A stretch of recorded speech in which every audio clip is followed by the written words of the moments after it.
The next item on the agenda is a follow-up on the anonymous letter discussed at August 2016 Commission meeting. This is outlined at CMD 17M37, 17M37.A, and 17M37.1. I understand that CNSC staff will introduce an expert that you have contacted with. And I understand, Mr. Jamal, you have the floor.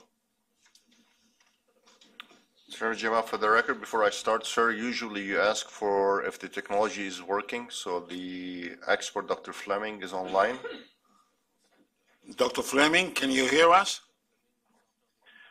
Yes, I can. Thank you. Okay, thank you.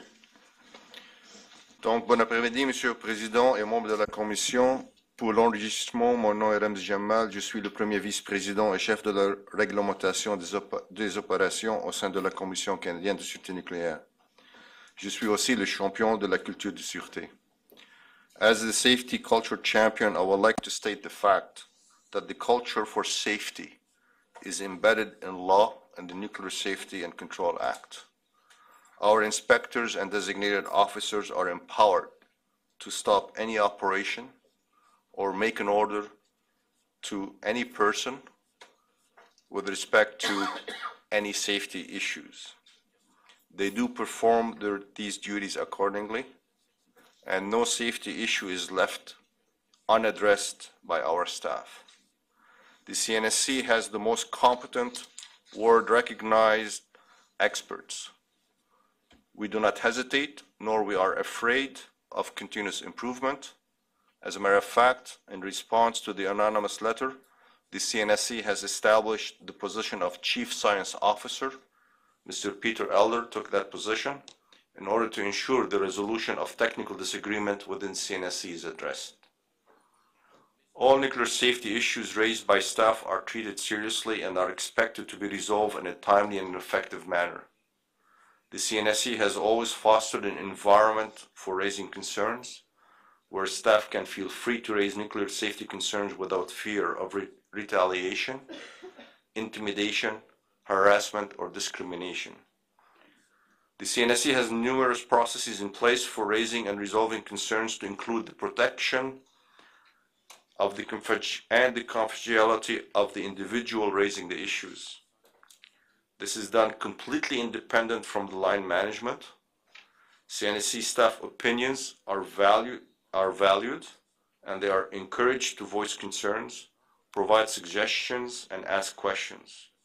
At the CNSC, we strive to ensure that differing professional opinions are respected, discussed, and resolved in a timely manner, and that employees are informed of steps taken in response to their concerns. The work completely by staff further strengthens our policies and processes in this area and aims to make further improvements to our safety culture as a regulator. In addition, the work completed by CNSC staff showed that Canada leads the world in the potential application of whole-site probabilistic safety assessments, which will be referred to as PSA in the presentation, and that the CNSC is consistent with international practices in the way it applies PSAs in its regulatory framework. Furthermore, the Commission should be made aware of that the CNSC is one of the very few regulators in the world to carry out a safety culture assessment of its own. With this introduction, I will now turn the presentation over to Mr. Raoul Awad and the CNSC team to provide you with a staff presentation as outlined in CMD 17M37.A. Thank you. Good afternoon, Mr. President and member of the Commission. My name is Raoul Awad. I'm the Director General of Directorate of Regulatory Improvement and Major Project Management. And with us today, Mr. Ross Richardson, the Director of Internal Quality Management Division, Ms. Yolanda Akl, Director of Probabilistic Safety Assessment and Reliability Division, and we have Dr. Victor Snell, Adjunct Professor with the Department of Engineering Physics, McMaster University, and online, as you heard, Dr. Mark Fleming, a Canadian National Professor of Safety Culture at St. Mary's University. We have also some of our specialists, our staff, supporting us. The purpose of today's presentation is to update the Commission on the follow-up action completed by CNSC staff following the August 2016 Commission proceedings on the anonymous letter. We will start by presenting the background and the management action plan, which was prepared to address the follow-up actions from the Commission proceeding on the anonymous letter. Then we'll present the actions completed by CNSC staff.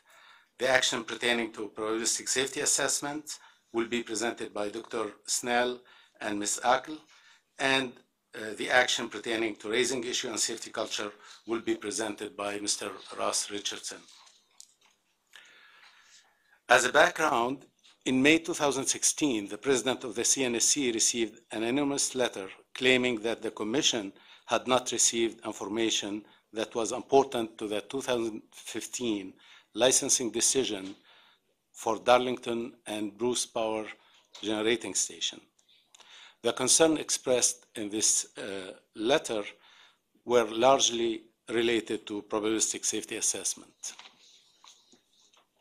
This allegation we're taking seriously, and an immediate in-depth technical review was undertaken by Mr. Peter Elder, who at the time was the CNSC's senior strategic advisor to the Executive Vice President and Chief Regulatory Operation Officer with 25 years of technical expertise in nuclear safety and reliability. The result of the review were presented to the Commission in August 2016 in CMD 16M46, entitled Technical Review of Probabilistic Safety Issues Raised in Anonymous Letter. The review concluded that the letter allegation were unfounded and that there was no impact on safety.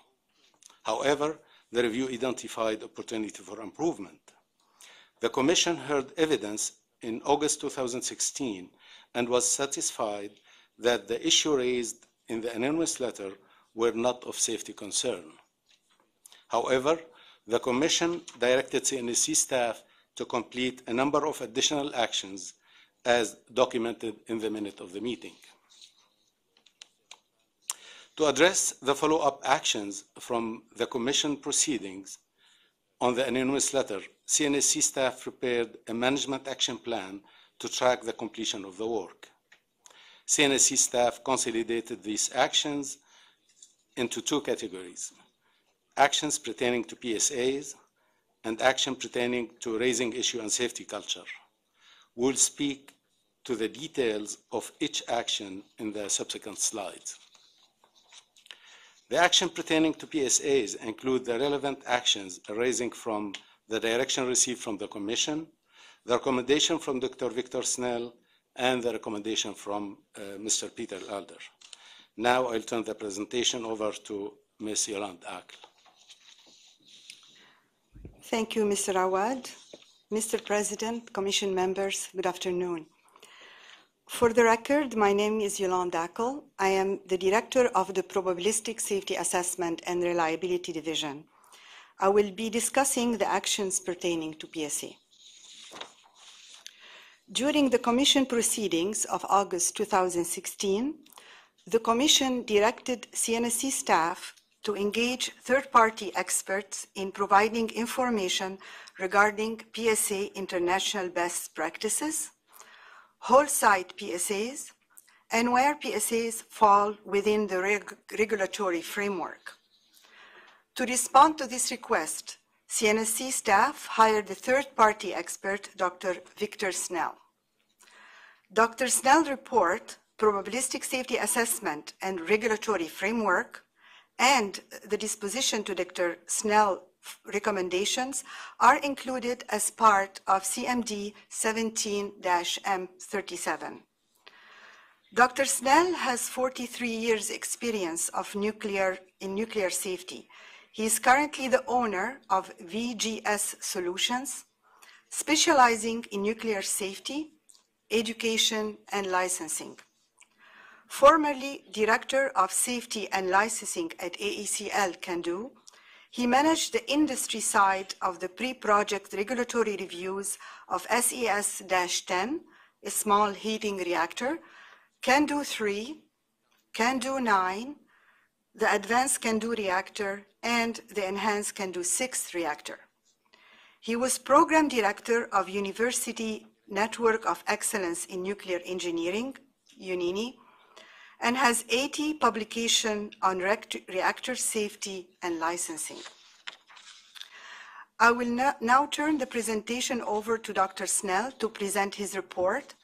Following his presentation, I will be presenting CNSC staff disposition of Dr. Snell's recommendation and the action completed pertaining to the probabilistic safety assessment.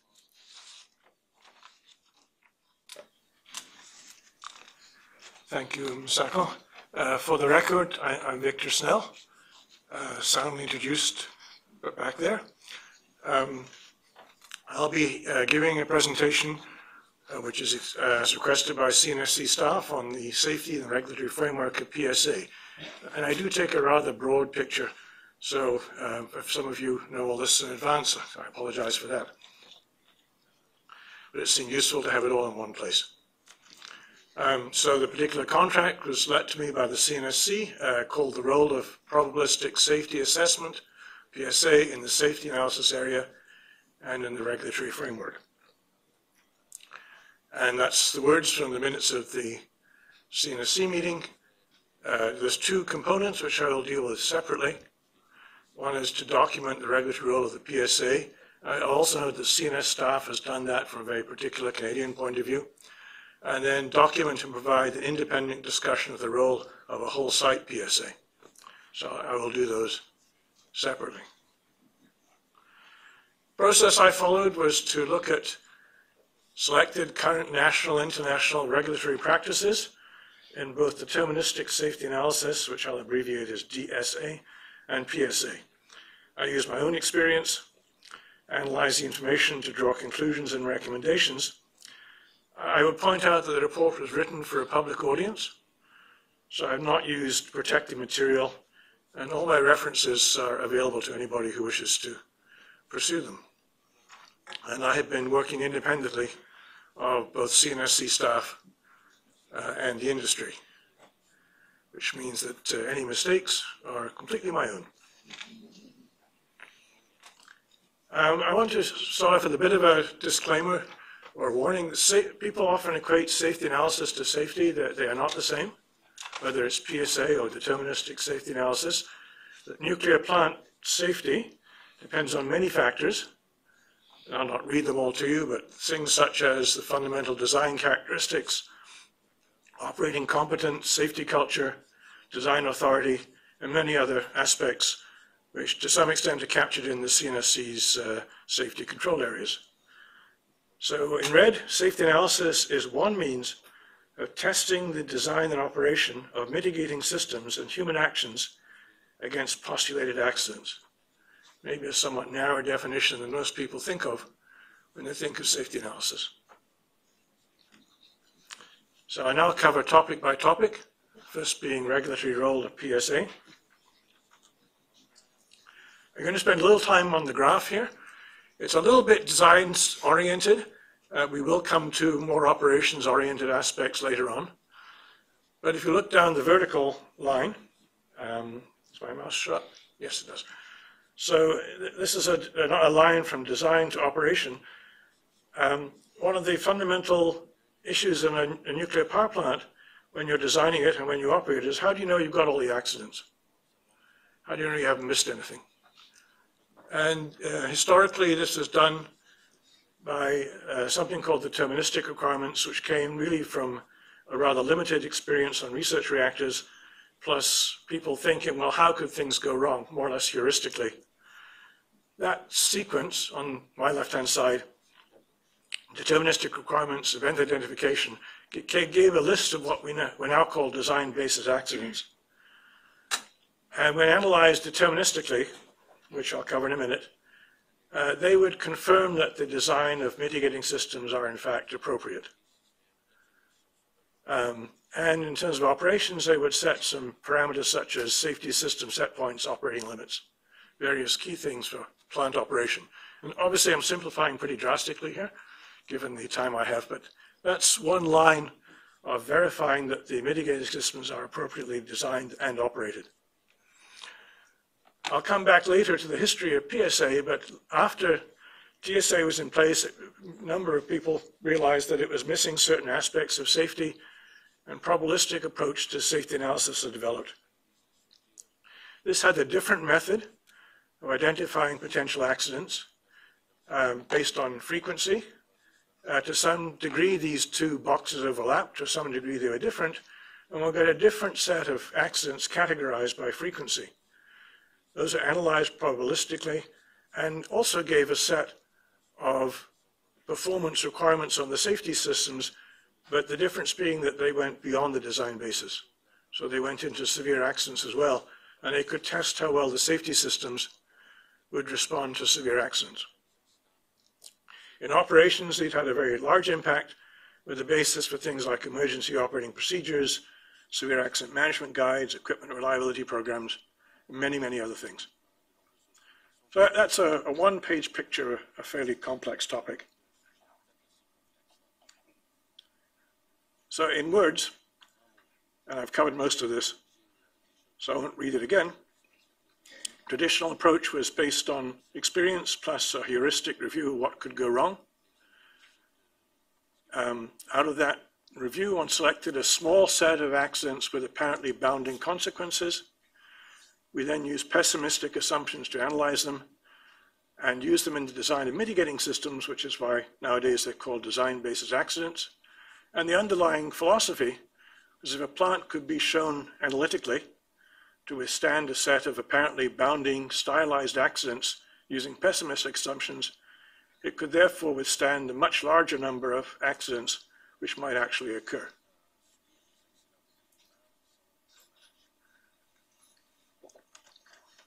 PSA comes at it from a different point of view. It answers three questions.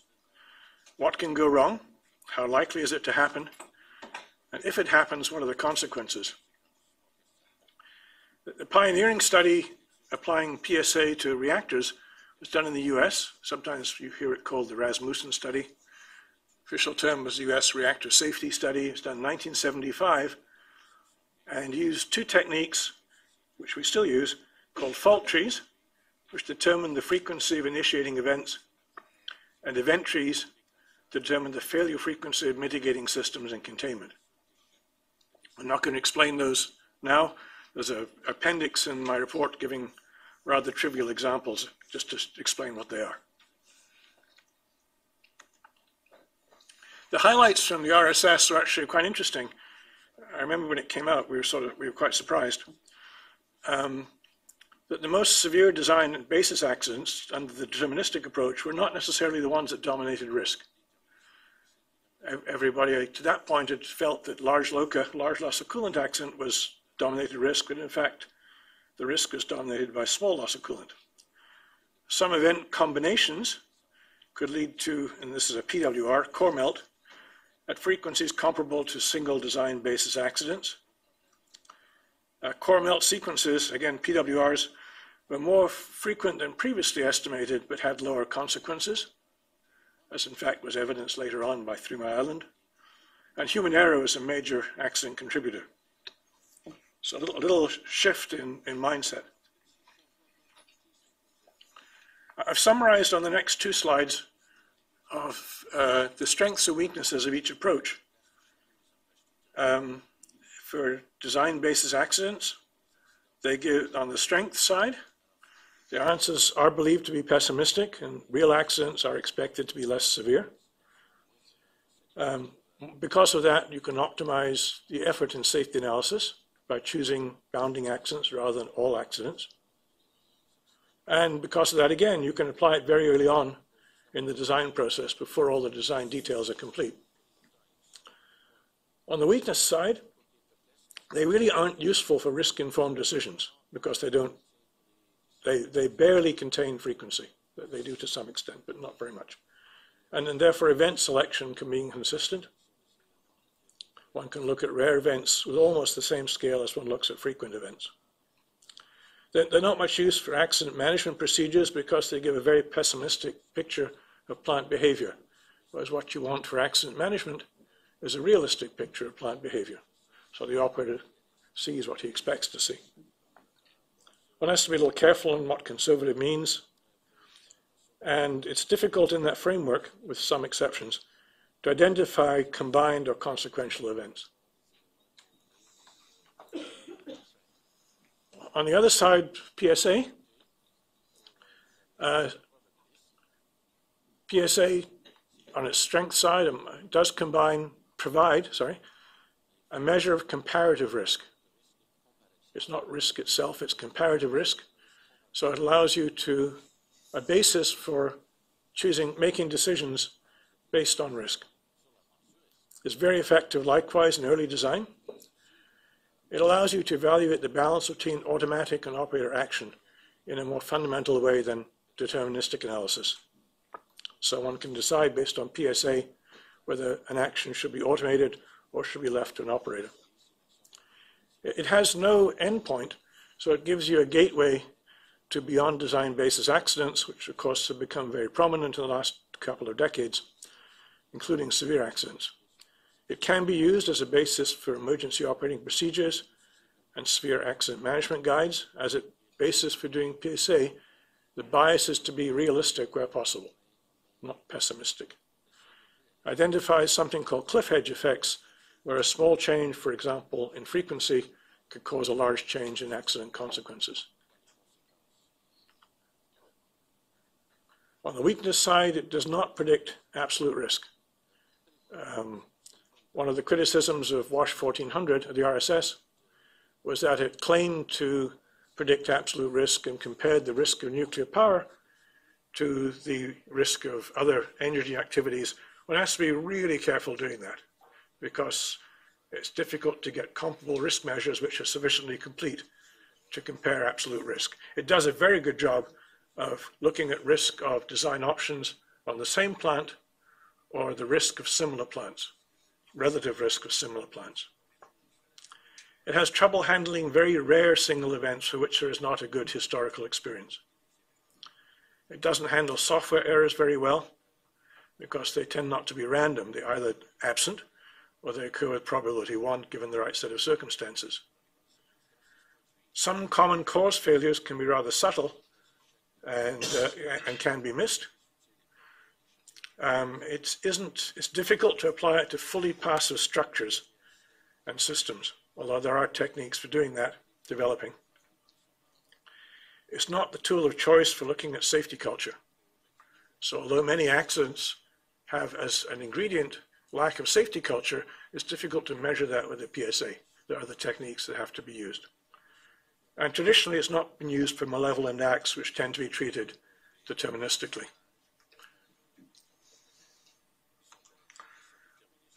So PSA is used extensively in operational decision-making, besides design. My bias is design, that's my background, but it is used heavily in operational decision-making. We've heard a little bit about that. It's used to assess proposed design changes. It's used to look at the effect of impairments in safety-related equipment. Is it important? Is it not important?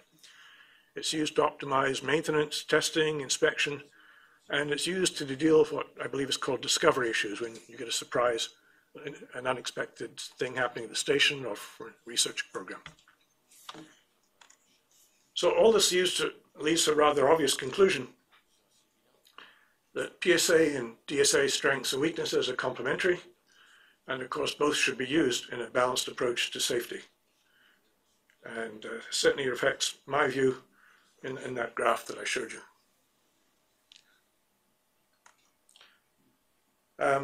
PSA in Canada has had a rather long history.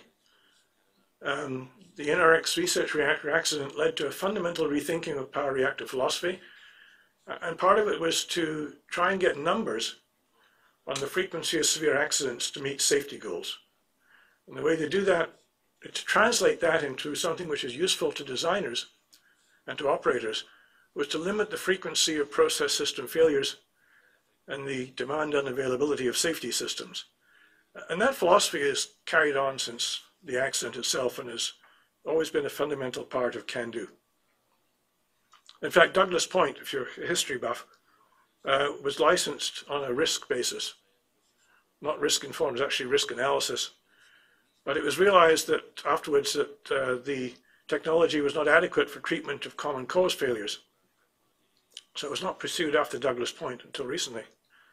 However, it did give the designer and operator specific tools to measure success, reliability of mitigating systems, frequency of process failures. And that was actually a world first. Nobody else was doing that at the time.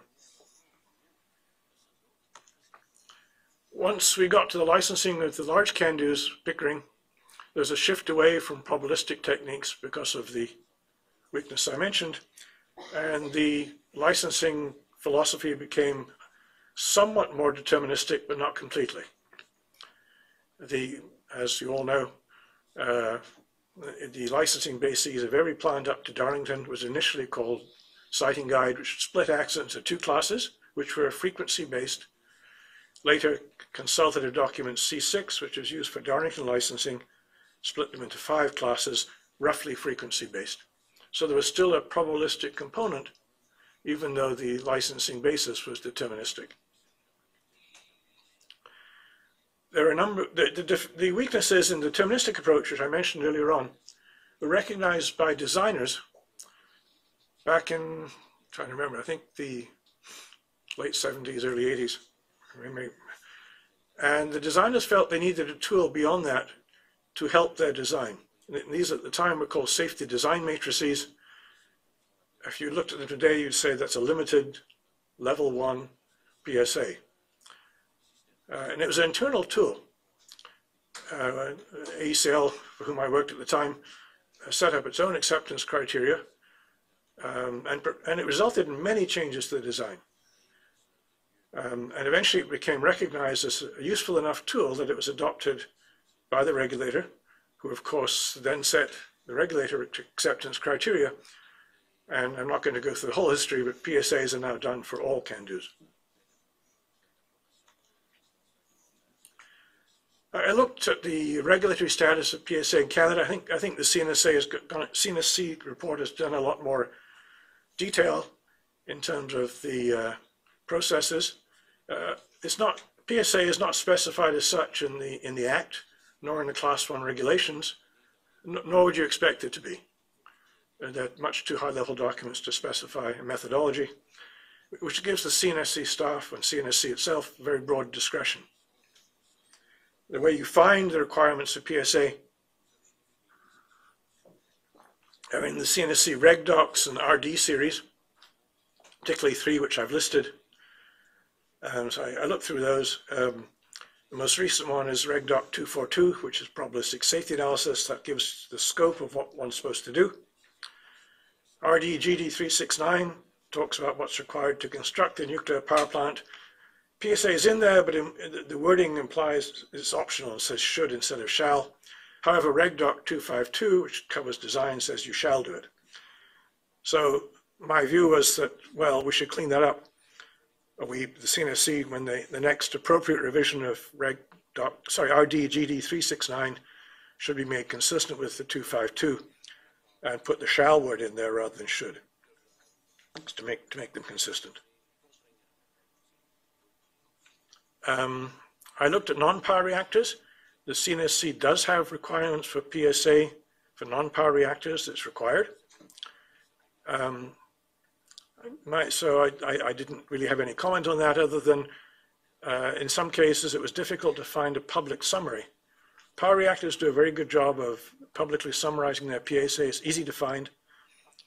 For non-power reactors, one has to dig. NRU PSA summary has been published, but it's difficult to find something for non-power reactors, although that's referred to.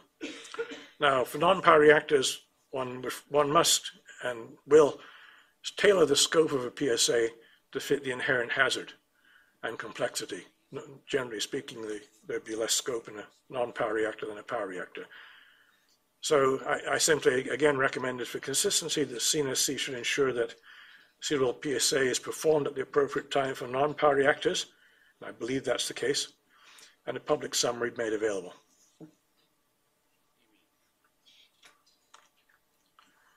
I have a comment on safety goals, which in fact has been picked up and dealt with, I think, quite well in the CNSC companion document, of course, which I didn't have at the time. CNSC sets numerical safety goals on individual risk and social risk from a nuclear power plant. This is in common with international practice. They're a little different, but not significantly. That includes frequency limits on core damage, frequency limits on small releases of radioactive material, and frequency limits on large releases of radioactive material. And the numbers are largely consistent with international standards. To show compliance, in my view, effectively requires a PSA. It's pretty difficult to do that without a PSA. One of the issues that I have with a pass-fail criterion is it's a somewhat of an artificial boundary and implies precision in the PSA that doesn't really exist.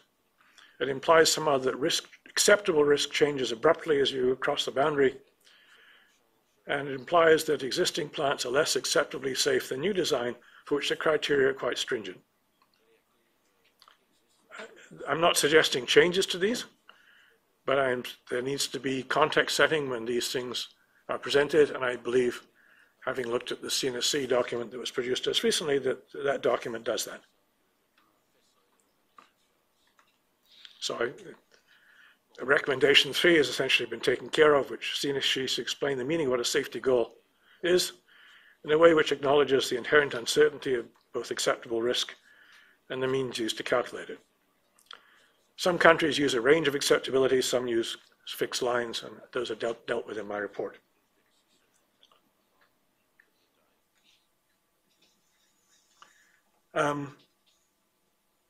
PSA is used heavily in operations, particularly in what in Canada is called a risk-informed approach.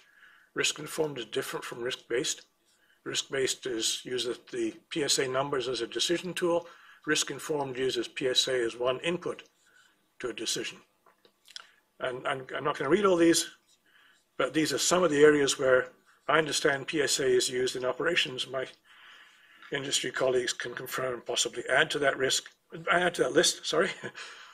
I think it'd be nice to see more stuff published in the public literature on that. Some of it is.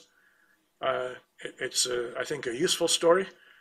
My own view is it should be easy to find and publish to show that it's a tool that's being deployed and ends up with useful results.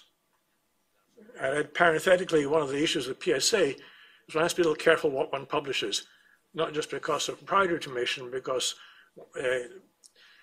one has to be a little careful about publicizing too widely means of causing accidents. And this is common to PSAs all over the world. I spent some time looking at Canadian approach, which is really what I was asked to do, compared to international practice.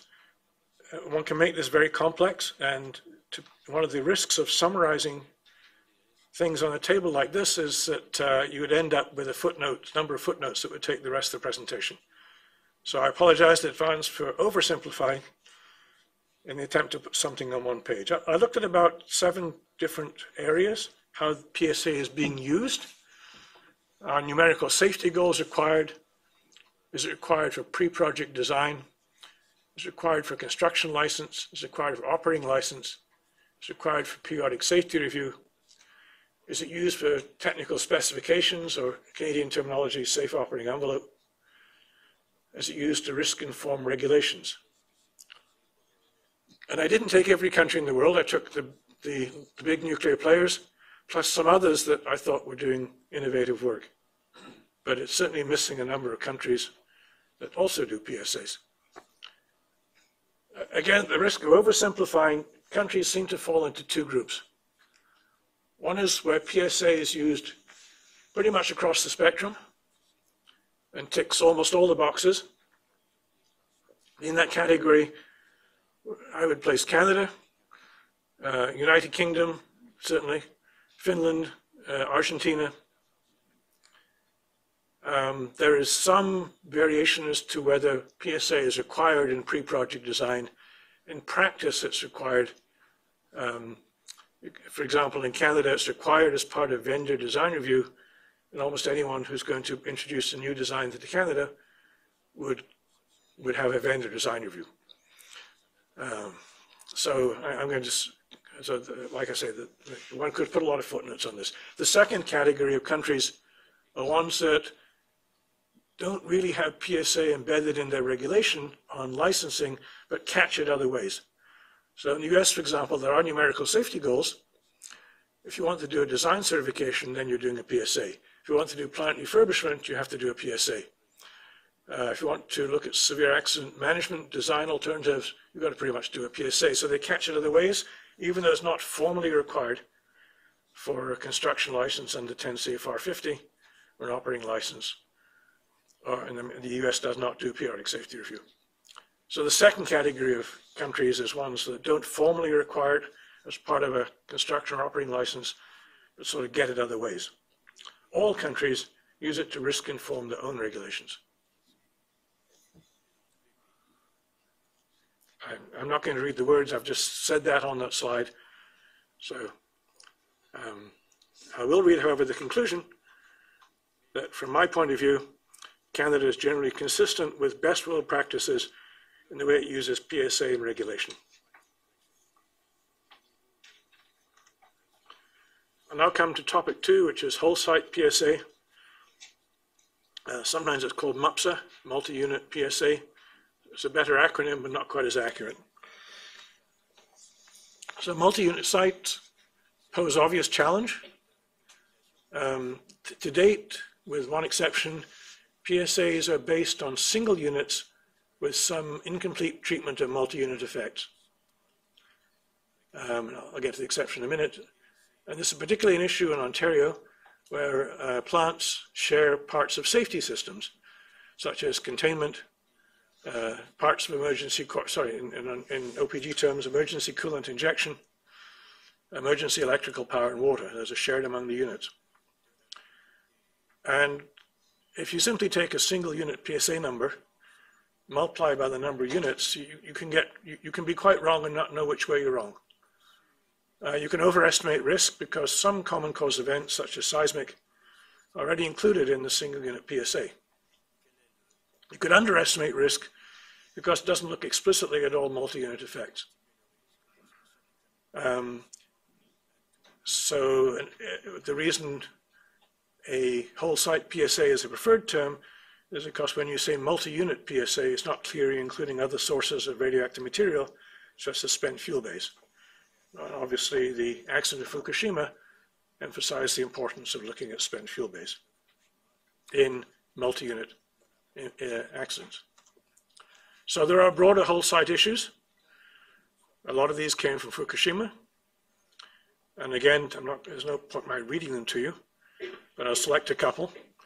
Unexpected adverse conditions on site, such as radiation and debris, lack of communication, organizational failure. And certainly we saw all 4 of those at the Fukushima accident, where they couldn't actually get to some of the places they needed to get to because debris was blocking the roads. A lack of communication, organizational failure, it wasn't clear who was in charge. They couldn't communicate with people they wanted to communicate. I mean, that's all been very well documented. Human performance, I think, I'm not a human performance expert, there's people behind me who are. But as you know, staff in Fukushima were calling their families and saying they weren't sure they were going to make it home. So these are things which go beyond applying a single unit PSA to multiple units, and the sort of things that a whole site PSA would be expected to catch. There was one MUPSA done in 1983. Seabrook, unfortunately their PSA is not public. However, they had a public summary of it. And the rather interesting thing there is that and they had very limited sharing. Most, there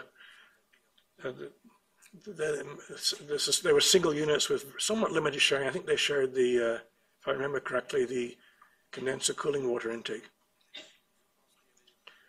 And despite that, the frequency of core damage to both units was close to 10% of the frequency of damage to one unit.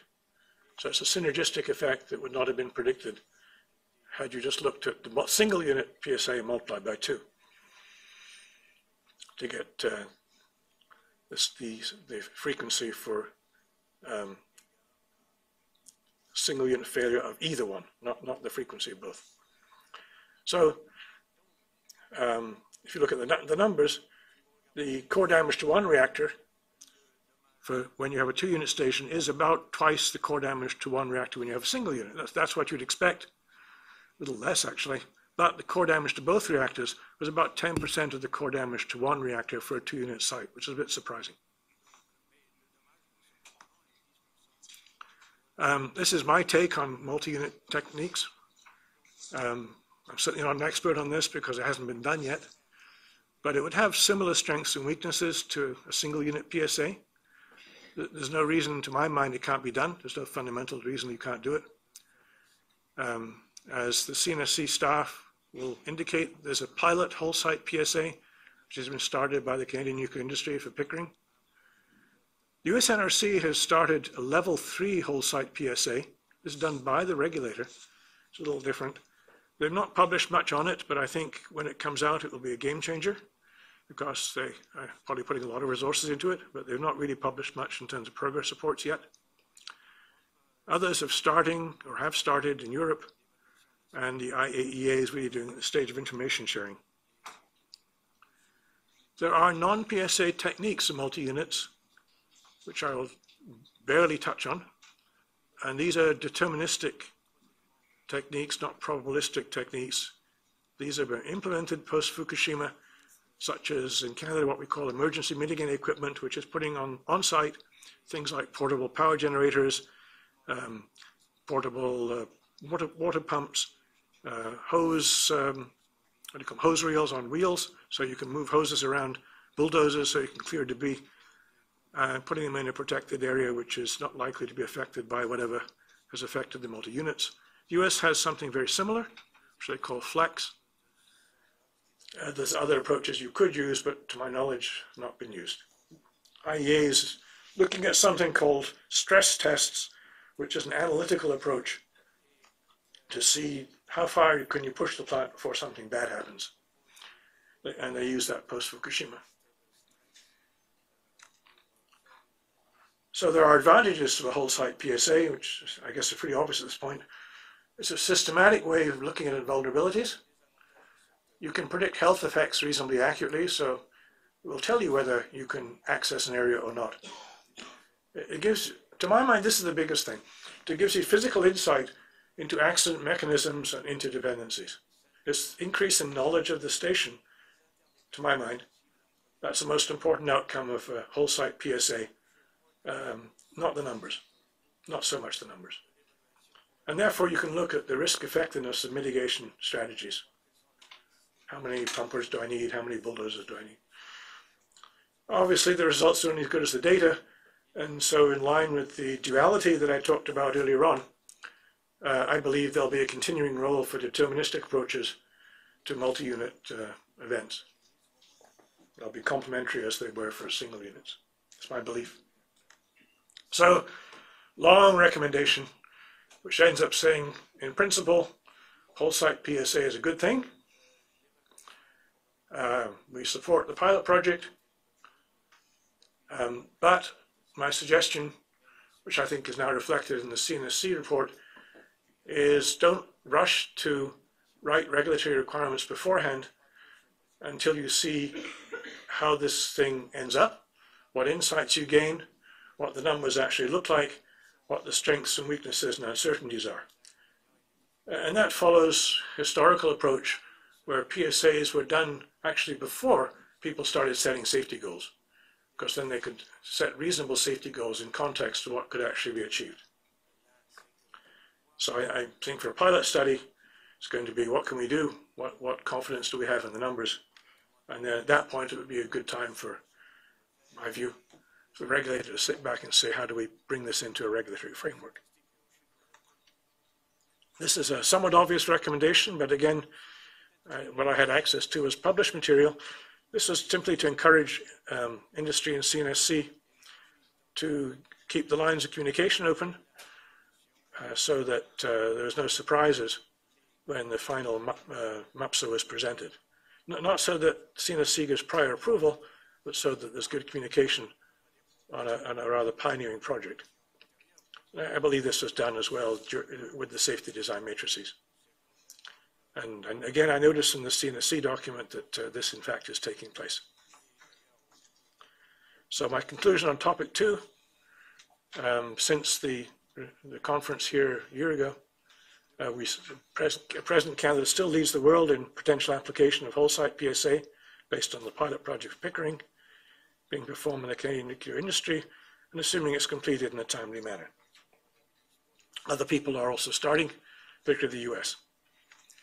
And my overall summary for the 2 topics I was asked to look at, deterministic and probabilistic safety analyses are complementary and equally important, in my view. And Canada is consistent with best practices in the use of PSA in regulation. And second, the application of whole-site PSA to Pickering is a useful extension of PSA and should give valuable insights into the safety of multi-unit sites. Thank you. Thank you, Dr. Snell. Yolanda Ackel for the record. In summary, Dr. Snell's report provides a historical review of the development of PSA methodology in Canada and compares the current regulatory practices in Canada to those in selected countries with a mature nuclear industry.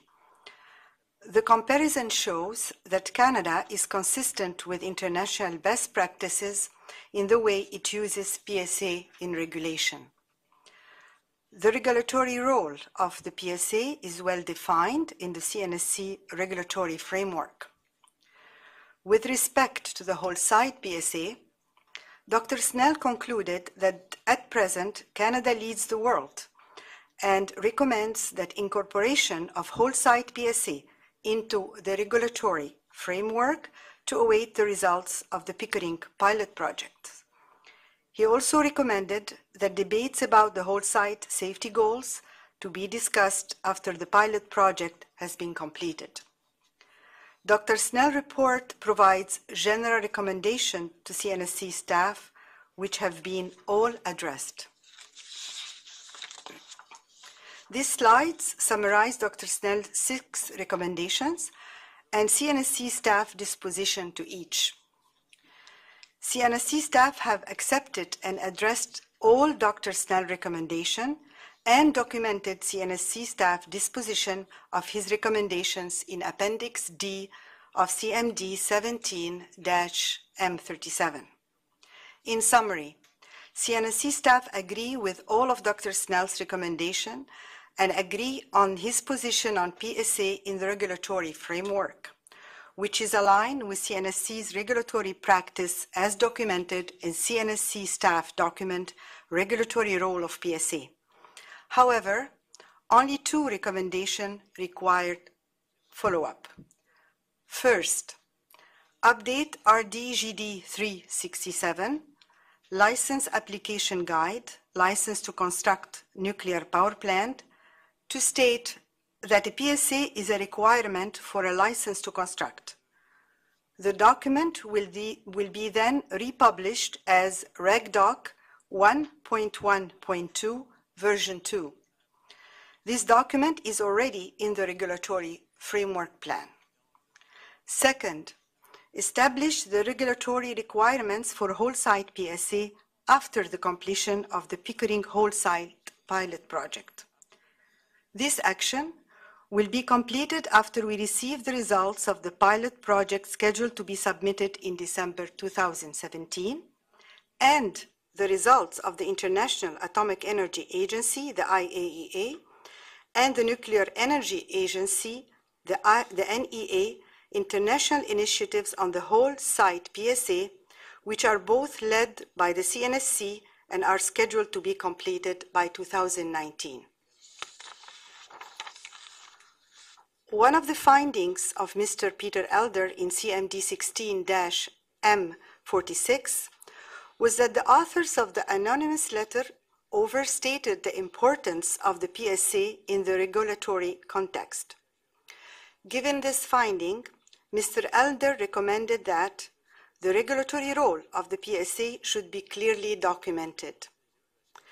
To address this recommendation, CNSC staff prepared a report entitled Regulatory Role of Probabilistic Safety Assessment, which was appended to CMD 17-M37 and which clarifies the role of regulatory role of the PSA and the whole site PSA, how PSA results are compared against safety goals, how the PSA complement the deterministic safety analysis, and what constitutes a major change that would require an update to the PSA model.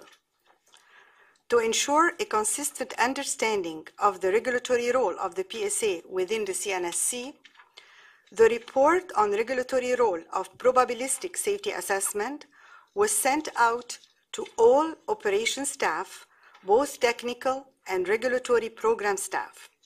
This report will also be added to the management system documentation under the conduct of technical assessment process. A plain language executive summary report has been posted on the CNSC website in both French and English, and members of the public interested in reading the full technical report can request a copy.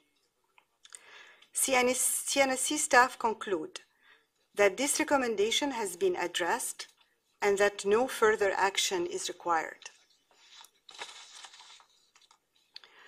During the August 2016 public proceeding on the anonymous letter, the Commission directed staff to include a full update on the completion status of the PSAs at all licensed nuclear generating stations in future MPP regulatory oversight reports. To address this request, as presented to you this morning, CNSC staff have included a new section 2.2.3 in the 2016 Regulatory Oversight Report for Canadian nuclear power plants. This section provides the completion status of PSA at all licensed nuclear power plants. This new section will be included in all future annual MPP regulatory oversight reports. CNSC staff conclude that this recommendation has been addressed and that no further action is required. One of the findings of Mr. Elder in CMD 16-M46 was that the authors of the anonymous letter were not making a distinction between the scope and the depth of information required for a review to issue a license and the scope and the depth of a compliance review after a license have been issued. Given this finding, Mr. Elder recommended that CNSC management needs to more clearly document the required scope and depth of technical reviews to support licensing. To address this recommendation, CNSC staff have revised the conduct of technical assessment process to include additional guidance in determining the scope and depth of technical reviews to support licensing and compliance in section 1.4.3. The updated process distinguishes the criteria to be used for the purposes of a licensing review from that to be used for a compliance review. The revised process will be rolled out to the technical and regulatory program staff this fall. This concludes the section on PSA, and I will now turn the presentation over to Mr. Ross Richardson, Director of the Internal Quality Management Division. Thank you, Ms. Ackle. Mr. President and members of the Commission, my name is Ross Richardson, and I'm the Director of the Internal Quality Management Division at the CNSC. I will be presenting the actions pertaining to raising issues and safety culture arising from Peter Elder's recommendations and the direction received from the Commission. As stated earlier, we also have Dr. Mark Fleming, Canadian National Professor of Safety Culture at St. Mary's University, online to answer any questions you may have. One of the findings of Mr. Elder's review was that the anonymous letter alleged a lack of trust in the CNSC's internal whistleblowing process, despite the CNSC's efforts to provide multiple channels for raising and addressing differences of opinion. Given this allegation, Mr. Elder recommended that CNSC management should reinforce with staff all of the processes available for raising issues, including the role of the Office of Audit and Ethics. To address this recommendation, CNSC staff completed a number of actions. The CNSC President and Chief Executive Officer reiterated the importance of the ability to raise issues without fear of reprisal in an all-staff email in July 2016. In addition to raising issues with line management, the email highlighted the existing differences of professional opinion process and the CNSC internal disclosure program managed by the Office of Audit and Ethics as avenues to raise issues. Also, the President reinforced the concept of skip-level meetings, where staff can talk freely and openly to the senior manager to whom their supervisor reports without feeling intimidated by their supervisor's presence. These meetings also provide a good opportunity for senior managers to connect with employees with whom they might not have an opportunity to interact with on a regular basis. CNSC management also reminded CNSC staff of the previously published recourse brochure entitled Here to Help, Important Services for CNSC Staff. This document outlines the many services available to CNSC staff to help resolve issues or concerns. Continuing from the previous slide, CNSC staff conducted an all-staff survey in October 2016 on raising issues, and in December 2016, CNSC conducted a management retreat on how to improve in this area. As outlined in the recourse brochure, there are a number of mechanisms in place for CNSC staff to raise issues or concerns. These include informal mechanisms, such as raising issues at staff meetings and with your direct supervisor, to more formal mechanisms, such as raising the issue or concern to the Office of Audit and Ethics, or using the differences of professional opinion process. In addition, staff can use the informal conflict management system or report the issue to their union steward or labor relations as necessary. The new open door policy, non-concurrence process, and revised differences of professional opinion process will be discussed further in a subsequent slide. In addition to reinforcing with staff all of the available mechanisms to raise issues, the Commission directed staff to investigate why current mechanisms of raising issues are underutilized and whether more effective mechanisms could be implemented.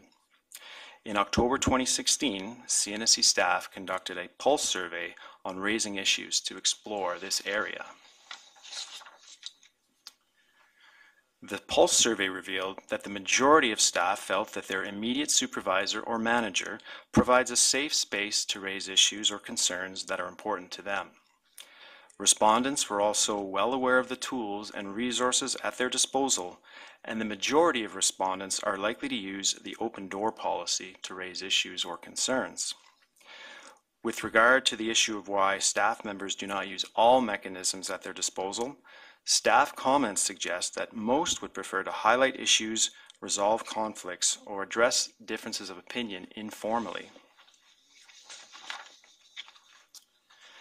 The findings of the Pulse survey on raising issues were also used to inform the work of the Scientific Integrity Working Group, which was established in August 2015 as a joint project between the CNSC and the Nuclear Regulatory, or NUREG group, to explore, amongst other things, the efficiency and effectiveness of the differences of professional opinion, or DOPO process.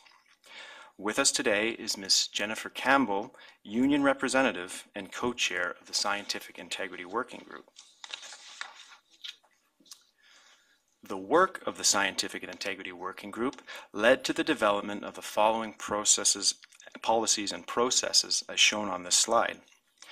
A new policy on science in a regulatory environment, which established the new Chief Science Officer, who is the CNSC Vice President of the Technical Support Branch. The Chief Science Officer is accountable for science-informed recommendations in support of regulatory recommendations to the Commission and for ensuring adequate expertise and support are available. A new open door policy to formalize the atmosphere of open and free communication and to welcome questions and address work-related issues and concerns. A new non-concurrence process to provide a clear pathway for staff to seek resolution of their differences of professional opinion regarding scientific and regulatory decision-making when reasonable attempts through existing work processes have failed, as well as a revised differences of professional opinion process and a revised publishing and posting of technical papers process. Each of these policies and processes have been included as an appendix to the CMD. This figure illustrates the escalation approach CNSC staff can use to raise issues and concerns. It starts with informal staff-to-staff discussions, then staff-to-supervisor discussions, followed by supervisor-to-supervisor discussions. If the issue or concern still cannot be resolved through informal discussions, then more formal means can be used, including the application of the open door policy, non-concurrence process, or differences of professional opinion process.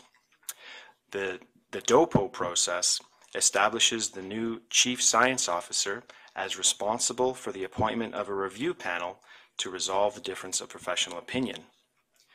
And at any time, staff may use the internal disclosure program shown on the right of this figure, where staff can raise issues or concerns in confidence and independent from line management influence. And during the public proceedings in August 2016, the Commission instructed staff to implement a mechanism to formally assess CNSC staff's safety culture as soon as practicable. To address this direction, CNSC staff decided to conduct an organization-wide regulatory safety culture self-assessment under the advice and guidance of an independent third-party expert, Dr. Mark Fleming, Professor of Safety Culture at St. Mary's University.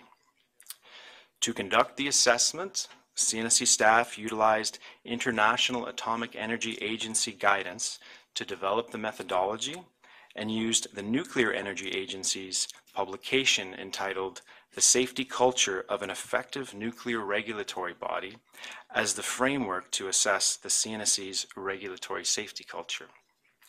The team also benefited from the work that Dr. Mark Fleming is conducting in conjunction with the IAEA on the development of a safety culture assessment questionnaire for regulatory bodies.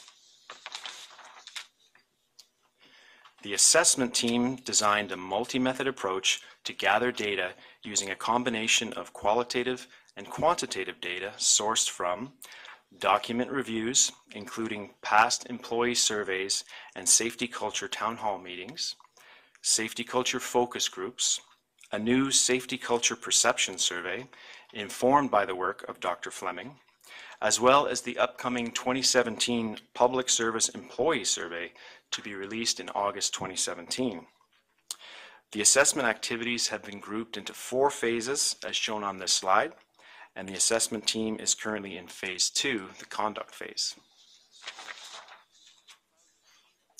Once the assessment team has completed the conduct phase, the team will complete its analysis of the data, draft a final report, including an action plan, and communicate the findings. CNSC staff will then implement the action plan, document lessons learned, and conduct follow-up activities as necessary. We will report back to the Commission once the final report has been completed and the findings have been communicated to staff. And we are targeting to report back to the Commission on the results of the assessment by June 2018. So in summary, CNSC staff have confirmed by Dr. Snell that CNSC regulatory requirements on PSA are consistent with international best practices, clarified the regulatory role of the PSA, including the whole site PSA, provided additional guidance to staff on the scope and depth of technical reviews to support licensing, included the completion status of PSAs in the regulatory oversight report for nuclear power plants, strengthened the CNSC's mechanisms for raising issues, and established a formal mechanism to assess the CNSC's safety culture. CNSC staff conclude that all follow-up actions arising from the August 2016 Commission proceedings on the anonymous letter have been addressed. CNSC staff will report back to the Commission on the results of the regulatory safety culture assessment once the final report is complete and the results have been communicated to staff. Thank you. We are now available to answer any questions you may have. Thank you.